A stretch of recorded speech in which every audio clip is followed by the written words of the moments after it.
Friends, कैसे हो आप सब? आई होप अच्छे ही होंगे।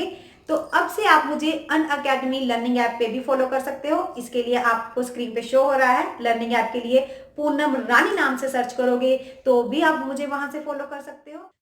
आज के लेक्चर में हम डिस्कस करेंगे अबाउट फॉरियर सीरीज। तो फॉरियर सीरीज को स्टार्ट करने से पहले जो हमारे ये जीनियस माइंड्स हैं, तो इनमें एक क्वेश्चन भी आता है कि एक्चुअल में फॉरियर सीरीज होती क्या है, व्हाट इज क्या है ना, what is the Fourier series. तो what is the Fourier series के बारे में मैं आपको यहाँ पे कुछ एक्सप्लेन करना चाहूंगी पहले। आफ्टर दैट हम चलेंगे अपने जो हमारे बुकिश क्वेश्चन होते हैं ना, बुक में आते हैं, उसको हम बाद में डिस्कस करेंगे बुकिश क्वेश्चन को। वो देखिए फॉरियर सीरीज, जे हमारे जोसेफ फॉरियर थे, जोसेफ फॉरियर, जिन्होंने इस सीरीज का क्या किया, हम बोलते हैं इस सीरीज को बनाया। सॉरी है ना, थोड़ी सी डिस्टर्बेंस हो जाती है बाहर से। जोसेफ फॉरियर थे, जोसेफ जिन्होंने इस सीरीज के बारे में हम बोल सकते हैं इन सीरीज को आपके सामने पेश किया। तो उनके नाम से ही इसका नाम क्या रख दिया गया, फॉरियर सीरीज। क्योंकि जो भी रिसर्चर्स करता है तो उनके नाम भी हमें ध्यान में रहे, तो उनके नाम से ही हम उस टॉपिक को क्या कर देते हैं, एवेल्युएट कर लेते हैं। उनके नाम से ही ये पड़ा फॉरियर सीरीज। तो एक्चुअल में फॉरियर सीरीज है क्या, देखते हैं। कहते क्या है, ये एक एक्सपेंशन है जो यूज होती है पीरियोडिक सिग्नल को एक्सपेंड करने के लिए। जो पीरियोडिक सिग्नल होते हैं उनको एक्सपेंड करने के लिए as a sum of the simple oscillatory function में। ठीक है, नहीं समझ में आया, मैं समझाती हूँ, सारा समझ में आएगा। देखिए ये एक्सपेंशन है तो सिंपल सी बात है। अब यहाँ पे बात आई है सिग्नल, कौन से सिग्नल, पीरियोडिक सिग्नल। तो ये टू टाइप के सिग्नल होते हैं, one is a periodic signal, पता नहीं क्या है, second is the non periodic signal. ठीक है, तो आगे ये भी टू टाइप्स के होते हैं, one is a continuous time फॉरियर series बोल सकते हैं हम इसको, डिस्क्रीट टाइम फॉरियर सीरीज। ठीक है, नॉन पीरियोडिक सिग्नल भी ऐसे ही है, ये भी टू टाइप्स के होते हैं। ये आएगी कंटिन्यूस टाइम फॉरियर ट्रांसफॉर्मेशन, यहाँ पे ट्रांसफॉर्मेशन, तभी यहाँ पे सीरीज लगा है क्योंकि फॉरियर सीरीज पीरियोडिक सिग्नल पे ही लगती है, दैट्स वाई यहाँ पे सीरीज लगा है। जो नॉन पीरियड सिग्नल है उन पे ट्रांसफॉर्मेशन, डिस्क्रीट टाइम फॉरियर ट्रांसफॉर्मेशन। ठीक है, अब आपको मैं क्या बताना चाहती हूँ कि जो पीरियोडिक सिग्नल होते हैं वो क्या होते हैं, दैट्स हम जो एक सिग्नल आफ्टर सम इंटरवल अपनी वैल्यूज को क्या कर देते हैं, रिपीट कर देते हैं। जैसे अगर मैं इसे बाय डायग्राम आपको शो करना चाहूं, ठीक है, देखिए ये साइन एक्स का ही ग्राफ है। अगर मैं बोलना चाहूं, या आप इसे ऐसे भी ले सकते हो, आफ्टर सम इंटरवल, है ना, जो भी ये फंक्शन है, ये जो फंक्शन है एफ ऑफ एक्स, ये अपनी वैल्यूज को क्या कर रहा है, रिपीट कर रहा है। तो जब ये अपनी वैल्यूज को रिपीट कर देता है तो उसे हम क्या बोलते हैं, पीरियोडिक सिग्नल बोलते हैं। तो फॉरियर्स ने इस टाइप की फंक्शंस को ही सिंप्लीफाई करने के लिए एक एक्सपेंशन बनाई है, जिसे हम सिंपल ऑसिलेटरी फंक्शन में कन्वर्ट कर पाए, तो उसे हमने क्या नाम दे दिया, फॉरियर सीरीज दे दिया।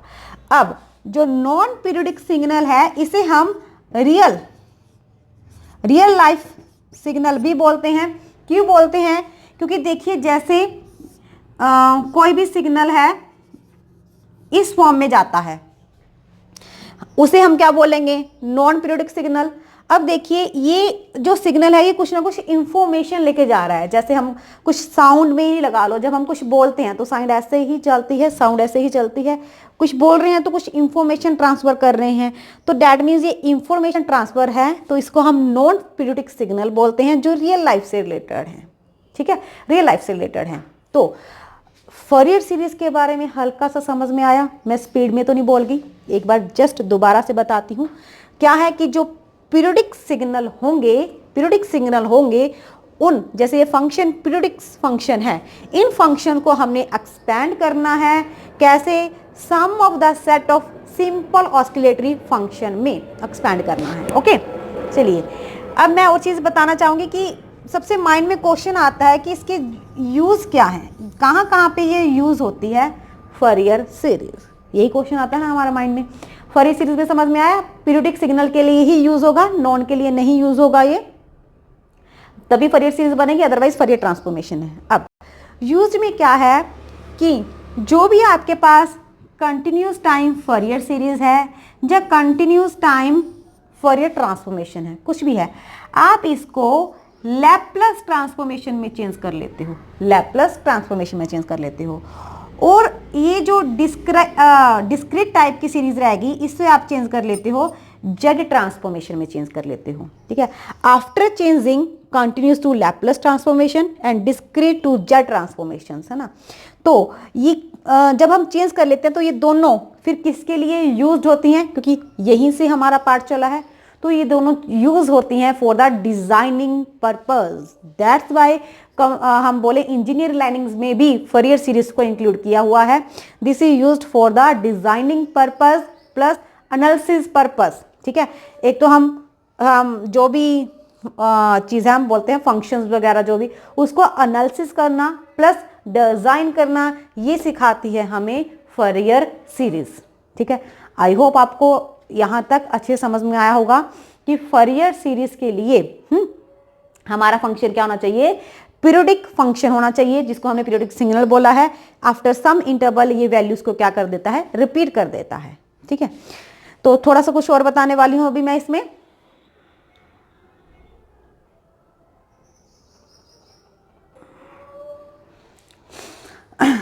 नाउ रजे, अब एक चीज और भी बतानी थी कि ये फरियर सीरीज हम पार्ट 1 डिस्कस कर रहे हैं, ठीक है। इसमें हमने जस्ट यही देखा कि फरियर सीरीज क्या है और कहाँ इसके यूजेस होते हैं।